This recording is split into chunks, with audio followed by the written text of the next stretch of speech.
Mayong hapon kanatong tanan mga igsuon. Salamat sa Ginoo na napunta sa atong buluhaton mao ang liso sa kinabuhi. Ug karon akong iawhag ang tanan nga atong pag-ablihan ang Biblia nato sa Roma 12:12. Roma 12:12. Og ako kining giuluhan nga butang dili angay mawala sa Kristohanon. Butang nga dili angay mawala sa Kristohanon. Nagaingon ang pulong sa Dios. Pagkalipay kamo diha sa inyong paglaom, pagpailob kamo sa panahon sa kagul-anan, lumahutay kamo sa pagtuo. Mao kini ang pulong sa Dios, magampo ta maigsoon. Gamhanan namong Amahan, salamat sa imong pagpahintut-tugot nganiyan sab kami karon sa imong tiilan aron sa pagpatalinhog sa imong tingog pinaagi sa pagwali sa imong balaang pulong. Hinaot pa nga ikaw makahatag kanamo og pagpanabot niini labi na sa among kaakuan diha sa among pagpanginabuhi. Salamat Lord, mao kining among pag-ampo diha lamang sa ngalan sa Ginoong Kristo. Amen. Ako kining tagaan tema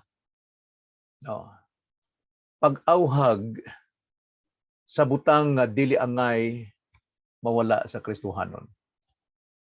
Na mga igsuon, kung makita natong sa katawo nga nagkatigulang na, makita gyud nato nga siya nagkahinay, magkahinay siya sa iyang lihok, bisan pa sa iyang trabaho dili na gyud niya mahimo nga dali og paspason. Apan bisan pa nga ni sa mga kabatan-on, moabot pod ang pagkahinay labi na sa pag-abot sa dagkong pasanon sa ilang kinabuhi, mga problema nga mo'y makapabug-at sa ilang mga abaga. Apan sa mga tigulang o sa mga kabatan-on, usara pod ang atong kinahanglan nga kini atong mahimo sa hinay-hinay, pag-antos, pagpursige, apan kinahanglan inubanan sa mga pahiyom. O kini angay nga dili nato gyud mawala sa atong kinabuhing Kristohanon.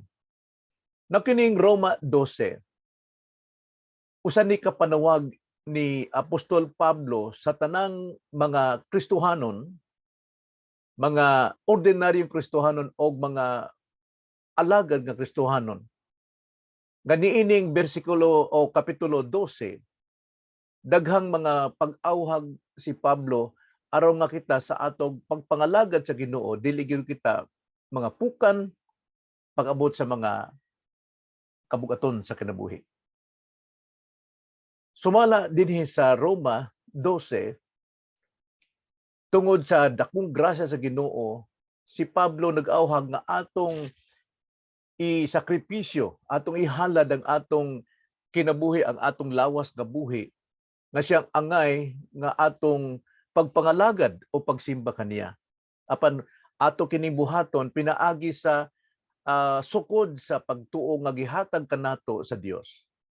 O kini dili lang kini sa pagpangalagad kundi lakbit po niini ang atong pagpanginabuhing Kristohanon niining kalibutan. So busa Roma 12:12, usa lamang ni sa mga pag-awhag ni Pablo o nga dili angay nga mawala kini sa atong kinabuhi nga Kristohanon. Now dunay tulo ka butang nga giawhag dinhi nga dili angay mawala sa Kristohanon. So unsa maning tulo ka importante nga dili gyud mawala sa atong kinabuhi? Kining tulo, primero mao kini ang pagkalipay sa paglaom, ikaduha mao ang pagpailob sa kagulanan, ug ang ikatulo ang paglahutay sa pag-ampo. So ato kining tagsa-tagsaon mga igsuon. Primero nag-awhag si Pablo o nag-awhag ang pulong sa Dios kanato sa diha nga kita musagubang sa kabugaton ning atong kinabuhi, bisan pa sa mga katalagman ug bisan pa sa mga dagkong sala. Primerong awhag nagaingon pagkalipay sa paglaom. Basahon nato ang 12, bersikulo 12. Pagkalipay kamo diha sa inyong paglaom. Usa kini kasugo nga kinahanglan atong pagabuhaton. Nga diha sa atong kahimtang, sa atong kabalaka, sa atong kabugaton sa kinabuhi, kinahanglan gyud di ta mawad-an og paglaom. Labi na ang pagkalipay diha sa paglaom. Kining magkalipay ta sa atong paglaom, mahimo kini pinaagi sa atong pagkinabuhi nga pagtuo. Kay tungod kita mga Kristohanon naagyud ta magkinabuhi sa pagtuo og niining atong pagpanginabuhi pagtuo naagyud ang pagkalipay diha sa paglaom. Ato ra kung basahon ang Roma 8:24 ngadto 25 nagaingon, kay diha sa maong paglaom nangaluwas kita. Kana nangaluwas kita. Kita mga taong naluwas pinaagi sa pagtuo. Apan ang paglaom nga makita dili paglaom. Kay kinsabay nagalaom alang sa butang nga iyang nakita. Apan kung magalaom kita alang sa butang nga dili makita, pinaagis pagsalig, nan magapaabot kita niini uban sa pailog. So mao ni atong buhaton nga dili gyud angay mawala sa ato sa tanang kahimtang sa atong kinabuhi ang magkalipay diha sa paglaom kay tungod mao kini ang bunga sa atong pagsalig sa atong pagkaluwas nun mga igsuon nga naagyon kita nagpaabot sa maong paglaom. Pagtuo sa atong kaluwasan mauni atong paglaom. Paglaom makahatag kalipay sa atong relasyon sa Dios. Roma 5:1-2 nagaingon, busa sanglit na matarong man kita pinaagi sa pagtuo, kita may pakigdinaitay na sa Dios, pinaagi sa atong Ginoong Hesukristo. Pinaagi kaniya nakabatong kitag agianan paingon ni ining maong grasya nga atong ginabarugan og kita nagakalipay sa atong paglaom sa pakigambit sa himaya sa Ginoo. So mao kini ang dili gyud mawala kanato. Pagtuo mo ay makahatag ka natong kalipay sa paglaom. Now kinsa kuno kining naadang pabilin dia sa pagkalipay sa paglaom? Atong basahon ng Roma 1:17. Nagiingon, kay diha sa maayong balita ginapadayag ang pagkamatarong sa Dios nga pinaagi sa pagtuo ngadto sa pagtuo. Sumala say nasulat nga nagaingon, mabuhi ang namatarong pinaagi sa pagtuo. Sumo kini ang atong pundasyon. Aron kita diha magpadayon sa pagkalipay sa paglaom, kinahanglan gyud atog yung buhaton o atog yung butang sa atong kasing-kasing magkinabuhi kita diha sa pagtuo. Tungod sa pagtuo, kita na matarong o nagalaom nga dunay kalipay. Ang gikapangatarong sa Dios do nagayoy paglaom. Ikaduha nga angay dili mawala sa usa ka Kristohanon maigsuon, basahon natong usab ang 12, pagkalipay kamo diha sa inyong paglaom. Ikaduha, pagpailob kamo sa panahon sa kagulanan. Pagpailob sa panahon sa kagulanan. Mao kini sikreto. Kung naatay paglaom, naatan na nagkalipay sa paglaom maigsoon, mahimo nato magpailob. Kay tungod ang atong paglaom, sigurado gyud. Busa kung sigurado atong paglaom, malipay ta bisan pag unsay kahimtang nato nining kinabuhi maigsoon, mahimo natong magpailob. Mahimo natong magantos maigsoon. Roma 8:25 nagaingon, apan kung magalaom kita alang sa butang nga dili makita nan, magapaabot kita niini uban sa paglaom.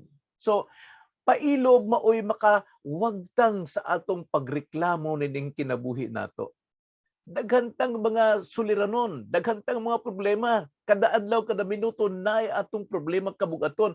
Nan kung dili kita magkalipay sa atong paglaom kay wala ta magkinabuhi sa pagtuo, di ta gyud makapailob. So busa ang pailob maigsuon mo ni makawagtang sa atong mga problema o sa atong pagreklamo. Busa pahawaa ang batasang kalibutanon sa atong kinabuhi. Kaya ang kalibutanong kinabuhi daghang mga reklamo, way paglaom. So busa nagaingon ng Roma 12:2, atong basahon, ayaw kamo pagpahiuyo nining panahona sa kalibutan, kundi usbay noon ninyo ang inyong kaugalingong pinaagi sa pagbag-o sa inyong salabutan. Bag-uhang atong salibutan, nakita dili ng kalibutanan, kundi kita mga gawas nun, kita niluwas sa Ginoo o kinimoy atong gisaligan. So busa nagaingon, inyong kaugalingong pinaagi sa pagbag-o sa inyong salabutan aron inyong masuta kung unsa ang maayo og hinangpunon og hingpit nga kabubuton sa Dios. Kung naa ta sa pirming nagreklamo tungod sa kabugaton, wa tay pailom mining atong kinabuhi mga Ginoo ay mga igsoon, dili gyud kita makasabot og unsay kabubuton sa Ginoo.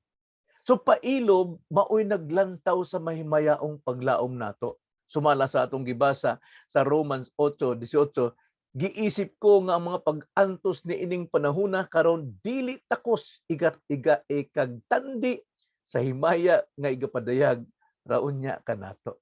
Pagkanindot sa mga Kristohano nga bisan pagdaghang mga palas-anon ni kinabuhi apan naa nagkalipay sa paglaom kay tungod do na siya'y pailob. Pagkanindot may igsoon, ato gyud maantos ang tanan. Pailob maoy magpalig-on sa atong kalipay sa paglaom.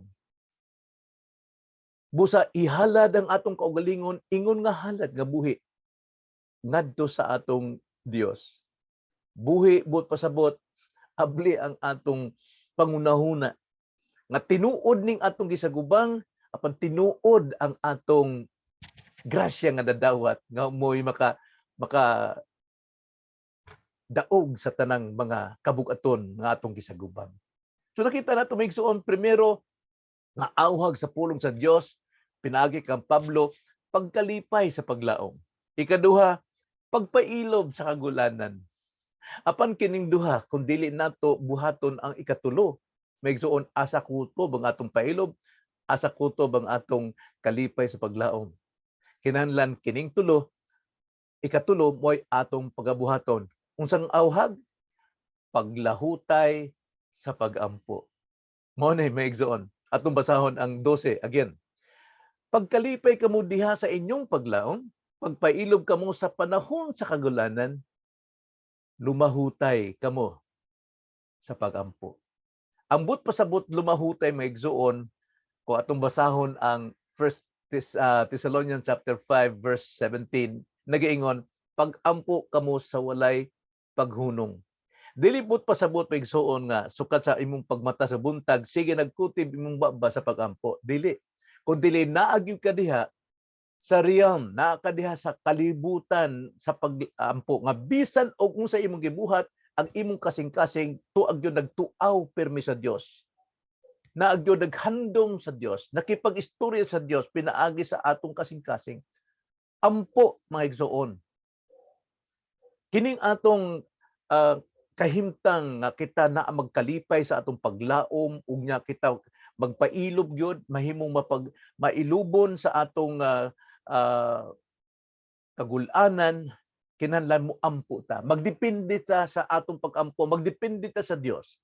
Kay kung ato lang kaugalingon dili gyud mahimo. Kinahanglan istoryahan gyud nato, istoryahan nato ang Dios pirmi sa matag adlaw, sa matag oras na agyud ta. Dili gyud ta kakuwangan diha sa pagduol sa iyang presensya. Nganuman, atong basahon ang Hebreo 4 bersikulo 15 ngadto sa 16. Nagaingon may igsoon. Kaya ang atong labawng saserdote dili siya usa nga dili arang mubati sa pagkaluoy kanato sa atong mga kaluyahon. Nganuman, hinunua usa siya nga sa tanang paagi gitintal ingon kanato hinuon wala makasala. Tanawa. Kadtong mga tentasyon nga miabot kanato tanang pas-anon nga atong natagamtam, atong na-experience ning kinabuhi, nag-ingon dihang pulong nga si Kristo siyang unang nakahibawon ini. Mao nang siya mobati og kaluoy kanato sa atong kaluyahon. Kay tungod si Kristo wala gyud makasala, apang kita naa gyud makasala ta. Busa adto duol ta sa kaniya pinaagi sa pagampo kay siya gyud mobati sa pagkaluoy kanato kay nakahibalo siya sa atong kahuyangon og kahibalo siya sa mga problema nga mudangat kanato. So bersikulo 16 nag-ingon, sa ingon ni ana uban sa pagsalig manuol kita sa trono sa grasya aron makadawat kitag kaluoy og makakaplag kitag grasya nga makatabang kanato sa panahon sa pagpanginahanglan. So mga igsuon, kini ang importante sa tanan ang atong pag-ampo, kaysa atong pag-ampo nagdepende gyud ta, nagpailawom ta sa iyang gahom, sa iyang kaluoy. Kay kung kita dunay pagkalipay sa atong paglaom, unya dunay kining pagpailob o pagpailob sa kagul-anan, asa man nakutob kung wa tay pag-ampo sa Dios, kay tungod ang Dios lang may makahatag nato grasya aron kita mudaog niini, kita mulabang niini. So ayaw yung pagsalig sa imong kaugalingon, kay kanang primero og duha ka punto nato mawara gyud na kung wala ang atong paglahutay sa pag-ampo. Sumala sa sambingay nga gisulti ni Kristo, atong basahon ng Lucas 18:1, mao ni yabe o mao ni susi key didto sa iyang sambingay nga iyang gisulti. Ingon ni ang Lucas 18, og unya gisuginlan sila ni Jesus sa usa ka sambingay sa pagpahayag nga kinahanglang magaampo sila kanunay og dili magkaluya. Unya iyang gihatag ang sambingay. Ang but pasabot nini, ang atong pag-ampo diha sa Dios wala gyud pagkaluya. Dili gyud kita mawad-an og gana, pirmi gyud bisan pa kay ang pag-ampo dili pinaagi sa pagbati kundi kini pinaagi sa atong pagbuhat, sa atong pagtuo nga si ang Dios lang gyud may makahatag kanato og kalig-on sa atong kahimtang. So atong buhaton nga moampo, buhat ni, dili kay ini pagbati ni, kundi buhat ni ang atong buhaton nga moduol ta ngadto kang Kristo aron pangayoon ang iyang kusog, ang iyang gahom, ang iyang kaakuan nato nga kita mudaog sa tanang mga problema. Unsa man ni sambingay? Ang sambingay mao kini. Kung basahon na sa Lucas 18 bersikulo 2 paingon sa ubos nagaingon, day usa ka hukom nga way pagtuo, way respeto sa Dios, o wa pud siya'y respeto sa mga tao, wa siya'y kahadlok. So, way kahadlok sa Dios, way respeto sa tao. Usa siya ka daotang hukom.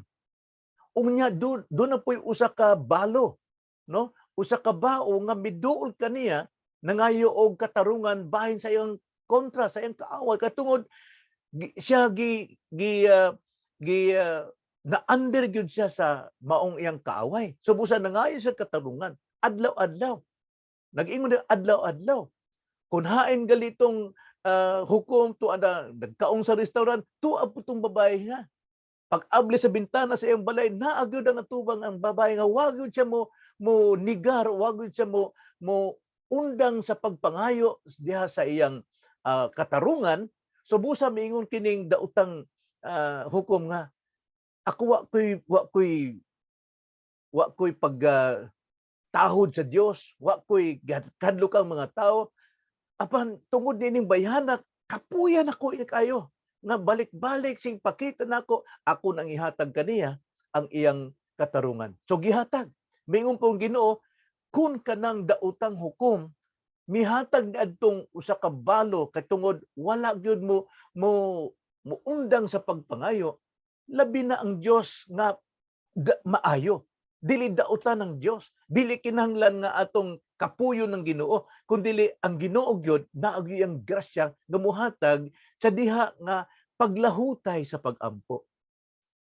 Maayong Dios, buot ang Dios, mahimayaong Dios, dili siya daotan, apan mohatag siya ngadtong iyang mga pinili aron tubagon ang ilang kinahanglanon. Mao na ang pasabot nga kinahanglan gyud nga mulahutay ta diha sa pag-ampo.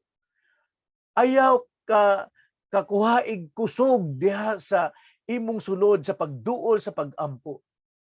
Kay tungod ang paghunong sa pag-ampo, mga igsuon, sama ra pod sa paghunong nato sa atong ginhawa. Kay tungod ang ginhawa mo ni makahatag nato og kinabuhi, ang pag-ampo sa mao po ni makahatag natong kinabuhi gikan sa Dios. Kasing-kasing ang atong idot-dot ngadto sa Dios sa atong pag-ampo. Kay tungod sa mga pag-ampo mas maayo nga dunay kasing-kasing nga bisag walay mga pulong kaysa pulos-pulong nga way kasing-kasing. Kinahanglan gyud ang kinasing-kasing paglahutay diha sa atong pag-ampo. So Mao ni ang mga butang nga dili angay mawala sa Kristohanon. Doon na kabay alantuson karon isuon? Doon na kabay problema? Doon na kay kahadlok? Di man ni ang tulo na angay dili mawala kanato. Kalig-on sa tao masukod sa iyang paglahutay. Mahimo ni sa tanang tao bisan kinsa apan ang pangutana asa kutob ang ilang paglahutay kay sila nagsalig sa ilang kaugalingon. Apan kanato nga Kristohanon sama sa atong teksto Roma 12:12 kalig-on sa usa ka Kristohanon sama nato makita sa iyang pagkalipay sa paglaom, pagpailob sa kagulanan, paglahutay sa pagampo. Hinumdumi igsuon kung ikaw karon naa diha sa dakong palas-anon sa imong kinabuhi. Naa kas kasakit. Ayaw tuguti nga mawala nimo ning tulo kagawi. Pagkalipay sa paglaom, pagpailob sa kagulanan, o paglahutay sa pagampo. Magampo ta mga igsoon. Salamat Ginoo ning imong pulong nga may makahatag ka na mong kalig-on sa among mga kahimtang karon. Tinuod Lord, nga bisan Kristohanon kami, dili gyud kawad-an og mga problema, dili gyud kawad-an og mga pasakit. Naag gyud nagkatungtong sa among mga abagang kabugaton. Apan Lord, dili kini mo makapawala kanamo sa among kalipay sa paglaom, sa among pagpailob sa kagulanan o paglahutay sa among pag-ampo. Kay tungod ang among kusog naalang gyud diha kanimo sa imong grasya. So busa Lord, salamat sa imong pulong nga may makapalig-on kanamo. Mao kining among pag-ampo diha lamang sa ngalan sa Ginoong Kristo. Amen.